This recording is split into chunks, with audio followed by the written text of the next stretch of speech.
వాళ్ళకే తెలియాలి. High moment లో చనిపోతుంది, అది చాలా సినిమాకి హైలైట్. నాకు అర్థం కాలేదు సార్. ఫస్ట్ హాఫ్ కొంచెం లాగ్ ఉంటది. కొన్ని సీన్స్ అయితే గుండె ఉండిద్దా, గుండేదో వణుకుతున్నట్టుందిరా. మొసాలే గుండె కదండి, అది అలాగే ఎట్లా అనిపించింది సినిమాలో సీన్స్ అయితే మాత్రం. థ్రిల్లింగ్ కాదు భయ్యా, నిజంగా ఫస్ట్ హాఫ్ చూసి అదేం పెద్ద జోక పగలబడి నవ్వడానికి కారం లేని పచ్చలాగా ఇది మన దృష్టిలో నథింగ్. ఫస్ట్ హాఫ్ చూస్తే అరాచకం భయ్యా. నేను అసలు ఏంటి సినిమా షేక్ షేక్ షేక్ ఆడిస్తాను రా.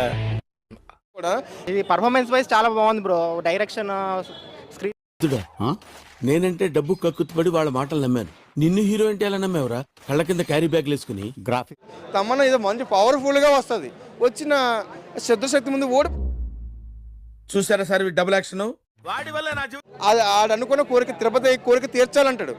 అది తీర్తే ఇంకెందుకో తమన్నా. కానీ నీచులు ఎప్పుడు నీచంగానే మాట్లాడతారు రావు గారు, మీకు తెలియదే ఉంది. మీరు కానీ సార్, మీరు కూడా కానివ్వండి. క్లైమాక్స్ లెక్క ఉంది. అలాగే నిజంగా తమన్నా గారి క్యారెక్టర్ వైజ్ గా వస్తే మాత్రం నెక్స్ట్ లెవెల్ భయ్యా. గుండేదో వణుకుతున్నట్టుందిరా. మొసాలే గుండె కదండి, అది అలాగే